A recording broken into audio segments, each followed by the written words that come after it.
Hi, I'm Bracken MacLeod. I'm the author of several books, including Mountain Home, Come to Dust, 13 Views of the Suicide Woods, and coming next year from Houghton Mifflin Harcourt, Closing Costs. I'm going to read to you today from this book, The Dystopian States of America, edited by Matt Bechtel. It's a charity anthology benefiting the ACLU Foundation. I hope you pick it up and enjoy all the stories in it, but I'm going to read you mine, called No One Who Runs is Innocent. The television in the other room was so loud, Pepper couldn't concentrate on what he was drawing. His grandmother's hearing aids were dying even though she'd just charged them. They were 3 years old and they wouldn't hold a charge for longer than a couple of hours anymore, but she was trying to draw out every last drop of life in them. Pepper understood. Replacements were expensive and she probably didn't have enough in her account to get new ones until the next Liberty Care qualifying period. Still, instead of sitting closer, or even better, not watching TV at all, she cranked the volume. When it was one of her morning talk programs, it was all right, he guessed, but then commercials were always louder. They paid to be a higher volume, so you couldn't ignore them as easily. Except this wasn't an ad. The president was on TV again, and his broadcasts were even louder than the commercials, louder than everything. They had to be. That was the law. The president was talking about borders and terror in America and all the things that presidents talked about, but he wasn't saying anything he hadn't repeated 1,000 times before. It was the beginning of the work week, and that meant it was time for the Monday address to motivate the nation. He came on twice a week, steady as a heartbeat. And Grandma never turned it off, though no one else in the house could figure out why. Pepper tried to tune it out, but couldn't. He closed his book, stuffed it in his backpack, and grabbing the last of his toast, ducked into the living room where Grandma Claudie sat. He kissed her on the cheek and said, "Love you, Meme," into the hearing aid like a mic. She nodded and smiled, though he was sure she didn't hear. The dim red light on the side told him the damn thing was already dead. That's why she had the set cranked so high. He slipped out the front door, unexpectedly finding his parents on the porch. Meme had woken them early. Typically, they wouldn't be up for another hour, but there they were. His dad was leaning against the railing, looking at his phone. Mom sat in the ratty wicker chair across from him, holding a cup of coffee like its warmth was a precious, fragile thing she needed to protect. Her hands were thin and bony like the rest of her, and warmth was precious. Even a little chill got deep into her and made her bones ache. Pepper knew her knuckles especially hurt in the cold, like Dad's knees. It was cool yet this morning, too early for the sun to have risen up over the trees and warmed them, but it was better out here in the shade than inside with the television. "Headed out already? Isn't it early, Mon Villain?" Pepper blushed. He hated it when she called him that. "Yes, Maman. I mean, it's not that early." His father looked up from his phone. "I thought school was canceled this week because of what happened on the north side." His mother's mouth tightened at the mention of it, and her lips went pale. She looked down into her coffee as if it contained answers why what happened the week before had. There were no answers. Not in the coffee, or in the manifesto posted online before the government took it down. There weren't any answers in the faces of the people responsible, or in the official reports on the news. Still, everyone looked for them where they could, because at least the search for answers provided order of some kind. Even if there was no coherent reason why, there was reason in asking why. Pepper shrugged. His backpack clanked softly, and he forced a little cough trying to conceal the sound.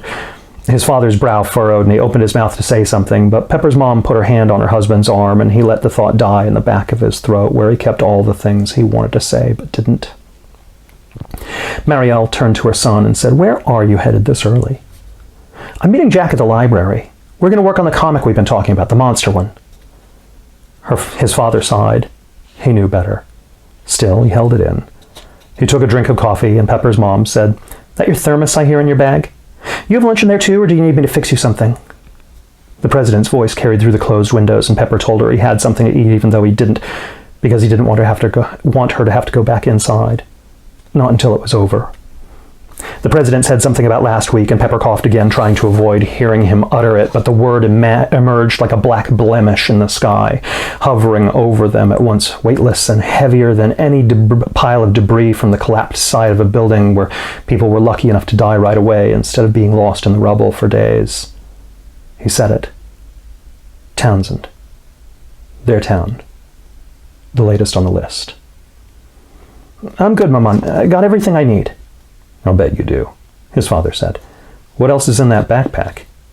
"Just art stuff, Papa. For the comic, see? He turned so his father could see through the clear pack, knowing that his hoodie obscured everything except his sketchbook. "Ryan," Marielle set her cup on the table between them and stood. She rarely said her husband's full name, and never outside of the house, though the porch was barely out of the house. In public, he was Ray, just like she was Mary. No one looked twice at Ray and Mary. They passed, as did Pepper, as long as they played it right. She smoothed down her son's thick, unruly hair, placing a warm palm against his cheek. Her fingers were still cold. He leaned into her hand, and she kissed him on the forehead. "The library, mon vilain. Then home. Nowhere else, you hear me? Where else would I go?" "Nowhere else, love. Stick to the main streets. You promise?" It wasn't a question. "Library and home, main streets, got it." "Promise." "I do." Pepper glanced past his mother at his father. The man was looking at him with a mixture of understanding and concern. He knew Pepper had just lied to his mother. The boy could see it in his old man's eyes, but he kept Pepper's secrets, even if he didn't know them exactly. He knew his son, and he remembered being a boy his age. "Be careful," Ryan said. "And home before curfew, way before." "I will, Papa. Nothing's going to happen." His father laughed. It was humorless. Sad. Pepper's mother kissed him on the forehead again and waved him off the porch. "Go now, before I change my mind." He bounded down the steps onto the sidewalk and down the block in the direction of the library. "I love you, Maman, Papa," he called over his shoulder. His parents watched him go, saying nothing to each other but thinking the same thing. Be safe. Behind them, the president finished his address. "God bless you, and God bless the United States of America." Pepper ran past the library, the soft clinking in his backpack brashed to his ears like a rhythm in time with his pounding footfalls. Thump, thump, tink, thump, thump, tink, thump, thump, tink. Bass and hi-hat, a beat for running. He knew he shouldn't rush, but couldn't help it. No one who runs is innocent. Not in adulthood, anyway, or even adolescence. Unless they're exercising, grown-up people don't run for anything but escape, self-preservation, or evasion. And often those categories overlapped. He wasn't dressed for jogging, but Pepper counted on his small stature and smooth face to give him the camouflage of nonage. Someone for whom running was still play. Though these days not even little kids ran much. Their parents held them close, fists wrapped too tight around little hands and wrists. Still, he didn't want to get caught out on the street with what he had in his bag, so he propelled himself on at speed.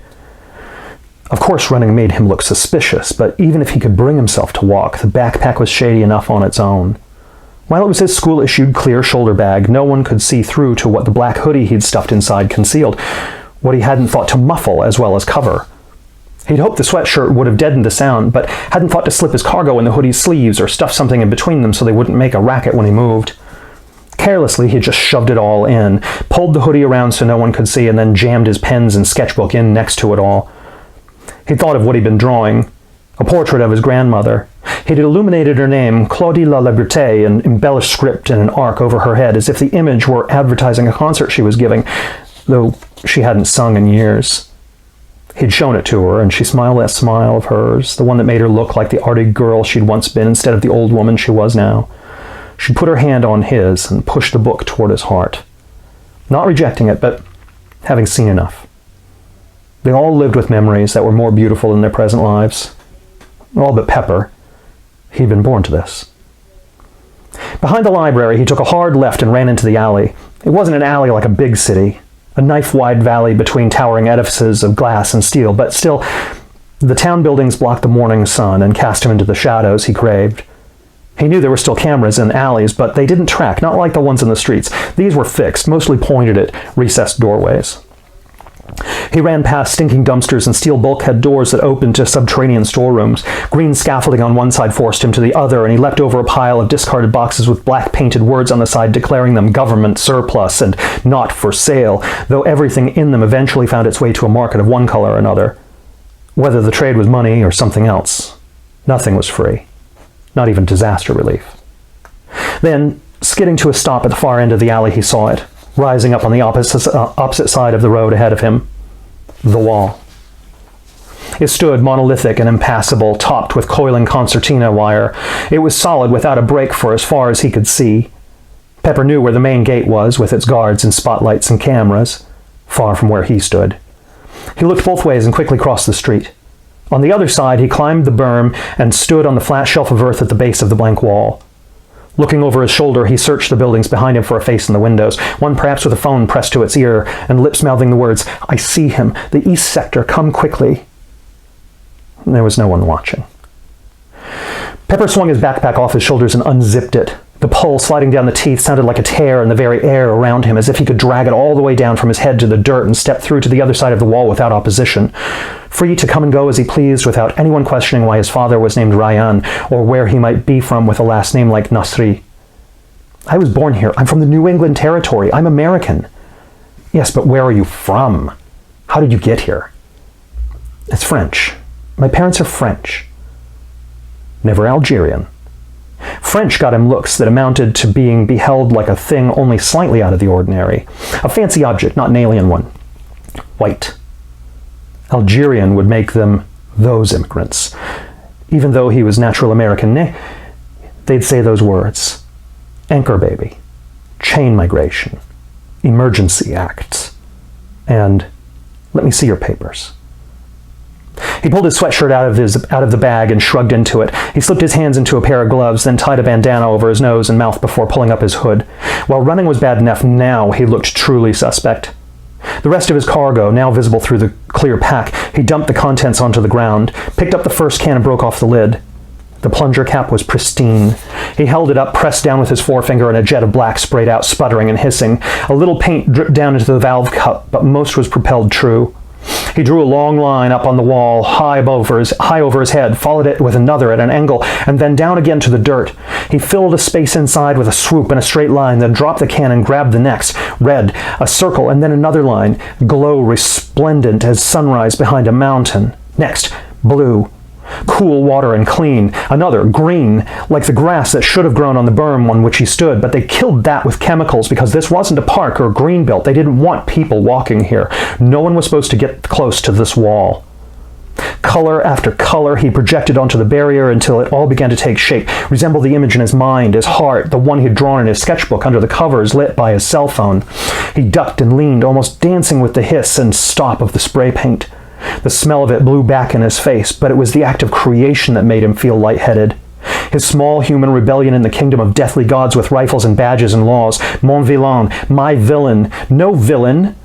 He was the creator of the world on the other side of this amalgam of streaks and colors, having opened the door for all to see what could be a better place, if only imagined, still possible.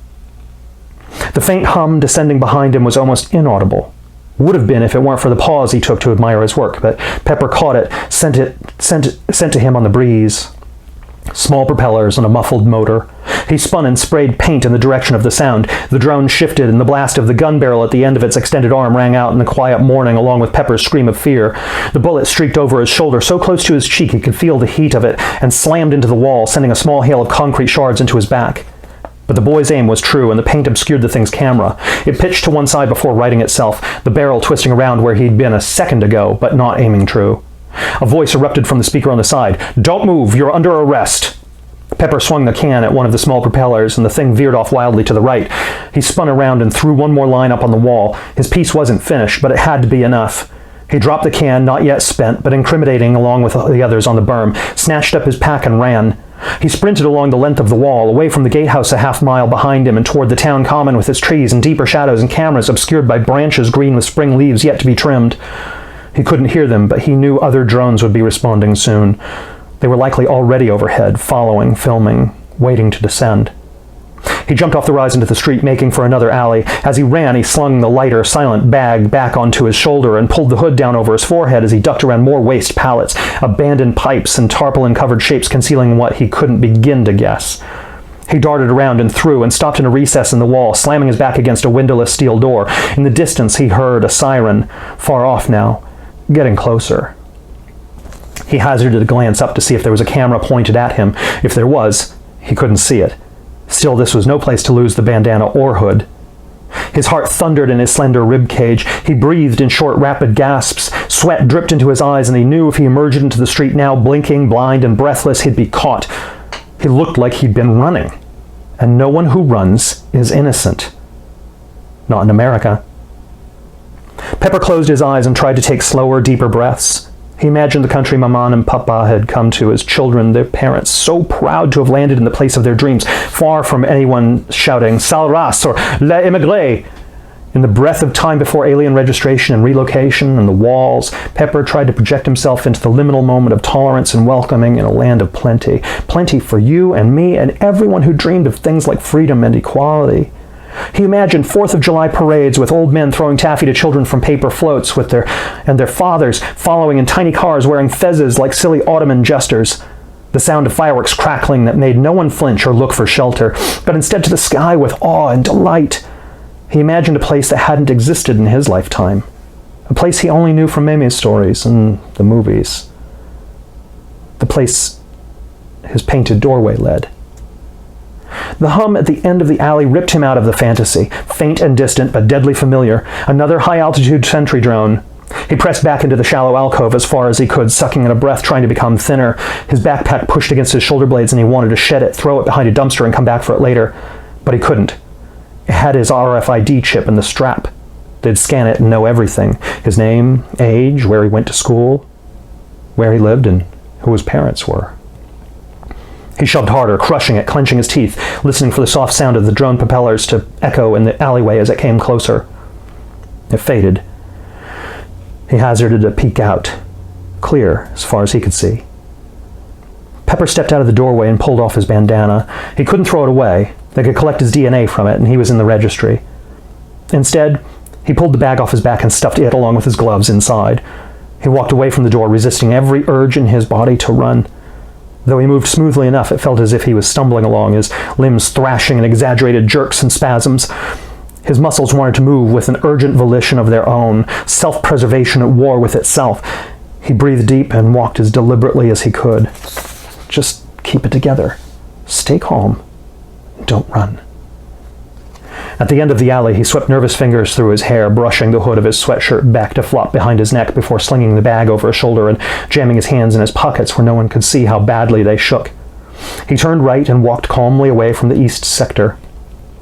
Pepper ambled along the sidewalk trying to look like a kid dawdling on his way to school, though there was no school today. A car sped past, lights flashing and sirens screaming, and Pepper flinched but didn't freeze.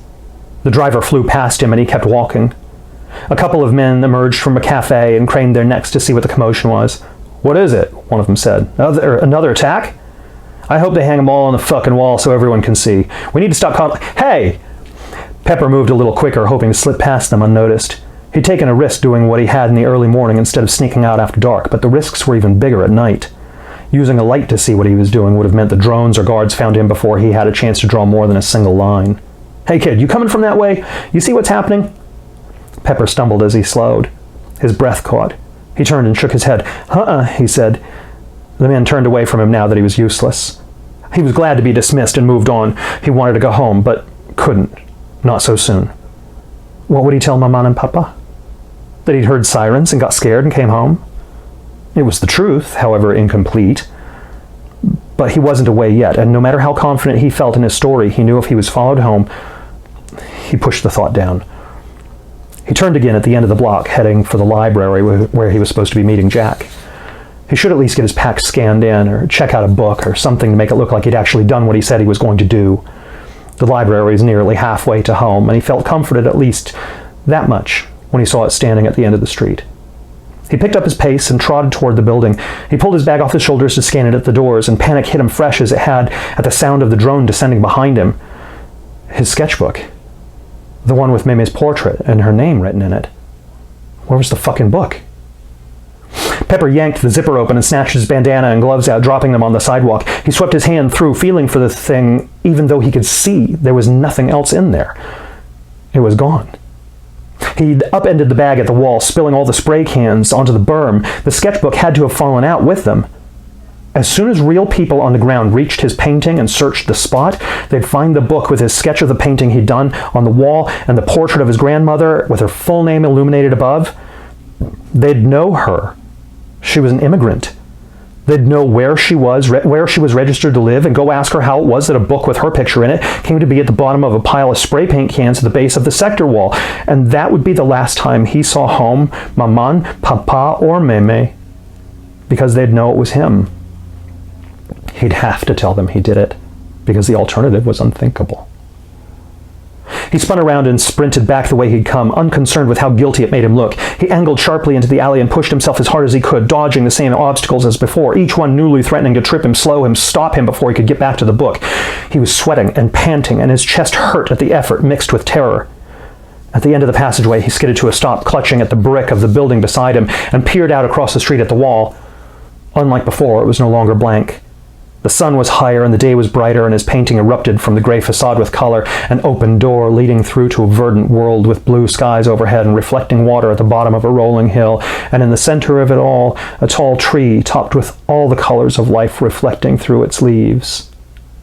What up close seemed abstract, at a distance appeared so real, Pepper thought he could run through and escape. Just the way he'd hoped it looked to everyone who came to work in these buildings or even just drove by. People would look out a window and see, if only for a single moment of a single day before it was power washed and painted over, the doorway to a better place. And the passage, once opened to their minds, never to be closed again when they looked and saw the space where it had once been, all the ambition and hope of a boy in color and movement indelible in memory, whether or not they'd ever actually beheld such a place. And at the bottom of it, a small tan rectangle, sitting at a tilt in the dirt, its true nature too distant to be known, but still he knew because it was his. He leaned out from behind the corner and looked for a drone or someone from the Department of Haven Integrity. He saw no one. The blind machine likely called back to base, the others looking for him throughout town, their operators confident he wouldn't be foolish enough to return here. He crept out of the alley. It took effort to stay upright. He badly wanted to hunch over and make himself small like a mouse in the kitchen trying to avoid the house cat. Instead, he strode across the street and hustled up the berm to where his abandoned spray cans lay. He bent, picked up his sketchbook, and stuffed it hurriedly inside his sweatshirt. The book was stiff and wouldn't bend against the curve of his body. Its corners jutted out under his hoodie. Pepper pressed his arm tighter against it and turned to go. The man that stood there was looking up at his painting, not at him. He hadn't seemed to notice Pepper at all until he said, "It was nice." Pepper didn't know what to say. Responding at that moment seemed as alien as a future. "You like it?" the man asked. The man nodded. He opened his coat, revealing a DHI badge clipped to his belt and a handgun in a black leather holster. He dug a cell phone out of his pants pocket and looked up the screen. He swiped the face of it with his finger and raised it up. Pepper flinched as if it was a gun barrel. "You mind?" the man said. "Step aside." He pointed at a spot in the street a couple of feet from where he stood. Pepper complied, feeling held as fast as if there were hands on him. The man took a picture of the imaginary door. He looked at what he'd snapped for a second before replacing the phone in his pocket. He didn't let his coat fall closed again, but stood with a hand resting on the grip of his gun. "This your work?" he asked. Pepper stood frozen, wanting to run as badly as he wanted not to be shot in the back. He looked at the asphalt. "It's good, but why a door? I mean, why a door leading into the migrant development? The door should be on the other side. Have you seen it in there?" Pepper shook his head. "Have you seen it out here?" The man smiled with half his mouth. He nodded. A tinge of humorless laughter rattled the man's speech like a shudder. "Yeah, all the same, better to be on this side of things, don't you agree?" Pepper reluctantly nodded. "Thought so." The man checked his watch and looked to his right, up toward the corner where he was parked. "Why didn't you run?" "I did." "Not far enough." He looked at his watch again as if he hadn't reckoned the time correctly the first time. "My guess is you've got about 30 seconds to get off that block before my backup arrives, and I have to pull this weapon. I know there's no school today, but I'm sure there's somewhere you should be. Home, perhaps. You aren't going to?" 20 seconds. "Thank you."